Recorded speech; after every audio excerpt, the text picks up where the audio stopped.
L'Europe doit-elle choisir entre sa sécurité et l'écologie? C'est un peu la question assez explosive qui est posée en ce moment. Face aux tensions géopolitiques, l'Union veut produire plus d'armes, et surtout beaucoup plus vite. Mais pour y arriver, est-ce qu'on est prêt à, disons, mettre de côté certaines de nos règles environnementales les plus importantes?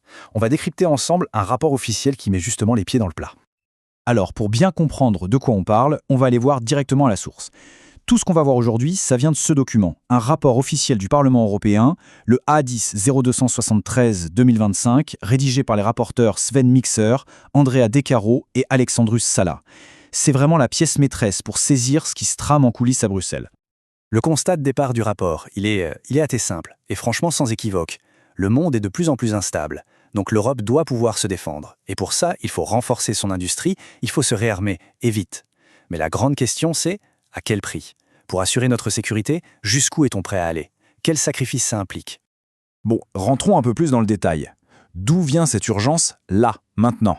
Eh bien, le rapport est très direct là-dessus. L'objectif, c'est de booster l'industrie de la défense européenne, la rendre plus rapide, plus efficace. Et pour y arriver, eh bien, il va falloir changer quelques règles du jeu. Et voilà la phrase qui résume tout. Elle est tirée du rapport. Je cite : « Il est nécessaire de supprimer les charges réglementaires et administratives qui pèsent sur la préparation de la défense et d'accélérer les procédures d'approbation. » En clair, qu'est-ce que ça veut dire? Ça veut dire qu'il y a trop de paperasse, trop de règles qui ralentissent tout.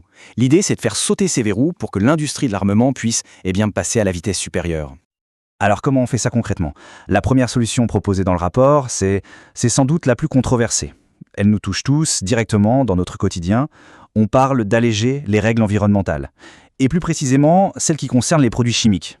Pour bien saisir l'ampleur du truc, il faut connaître un mot, REACH. C'est pas juste un acronyme technique, c'est vraiment la loi fondamentale en Europe qui nous protège, nous et l'environnement, des produits chimiques dangereux. Pensez-y comme un immense bouclier. Son but, c'est de s'assurer que les industries ne jouent pas avec notre santé. Et c'est là qu'arrive le grand changement proposé. Aujourd'hui, c'est simple. La règle REACH, elle s'applique à tout le monde, ou presque. C'est la même règle pour tous. Ce que propose le rapport, c'est de créer une sorte de voie rapide, une exception, pour la défense. L'idée, ce serait de permettre aux États de dire « Ok, pour cette substance, même si elle est normalement très contrôlée, l'industrie de la défense peut l'utiliser parce que c'est jugé nécessaire pour notre sécurité. » Bon, attention, le rapport ne propose pas de donner un chèque en blanc. Il y a des conditions, des garde-fous comme on dit. Premièrement, ces dérogations, ce serait uniquement pour des usages de défense. Point. Ensuite, il y a une petite subtilité pour les usines qui produisent à la fois du civil et du militaire. Là, ça pourrait s'étendre. Mais, et c'est un mais important, pas pour les substances les plus craignos, genre les produits cancérigènes confirmés. Et enfin, tout ça devrait être réexaminé régulièrement. La question, bien sûr, c'est de savoir si ces protections sont vraiment assez solides. Allez, on passe à la deuxième grande solution proposée. Là, on quitte un peu l'écologie pour parler argent et organisation. L'idée, c'est de rendre le Fonds européen de la défense, en gros la grosse tirelire de l'UE pour les projets militaires, beaucoup plus souple, plus flexible, pour que l'argent arrive plus vite là où il faut. Alors, comment on rend ce fonds plus agile? Il y a plusieurs pistes. D'abord, simplifier les dossiers pour avoir l'argent. Ensuite, mieux planifier sur plusieurs années pour avoir une vision à long terme. On veut aussi aider les plus petites entreprises, les PME, à participer. Mais la mesure qui fait sans doute le plus réagir, c'est celle qui propose de financer des tests d'armement en dehors de l'Union européenne. Et le rapport vise un pays en particulier, l'Ukraine. Et pourquoi l'Ukraine? Eh bien, la justification, elle est écrite noir sur blanc dans le rapport, et c'est assez direct.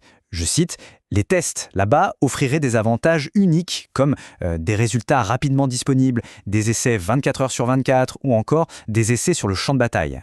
En gros, c'est un terrain d'expérimentation en conditions réelles. » Difficile d'être plus clair. Forcément, avec des propositions comme ça, tout le monde n'applaudit pas des deux mains, loin de là. Ça ouvre un débat vraiment fondamental, qui nous ramène au point de départ, sécurité contre santé. D'un côté, le besoin de se défendre, et de l'autre, la nécessité de protéger les gens et la planète. Et là, ça coince. Et la critique la plus forte, elle ne vient pas de l'extérieur. Non, elle est inscrite dans le rapport lui-même. C'est ce qu'on appelle une opinion minoritaire, signée ici par les députés Mark Botanga et Lynn Boylan. Et leurs mots sont très durs. Pour eux, ce programme est au service des grandes multinationales et de la guerre, et revient à démanteler les règles qui protègent l'environnement et la santé. Alors concrètement, qu'est-ce qui leur fait peur? Eh bien, ils listent plusieurs risques majeurs. D'abord, une pollution massive, que ce soit dans l'eau ou dans les sols. Ensuite, un manque total de transparence. On ne saurait plus vraiment quels produits chimiques sont utilisés par l'armée. Et avec moins de contrôle, c'est notre santé à tous qui pourrait en pâtir. En gros, leur crainte, c'est que les intérêts des grandes entreprises de l'armement passent avant la protection des citoyens. Ok, alors si on devait résumer tout ça, qu'est-ce qu'il faut retenir? Eh bien, l'idée principale, c'est que l'Union européenne se retrouve face à un choix, un arbitrage vraiment compliqué.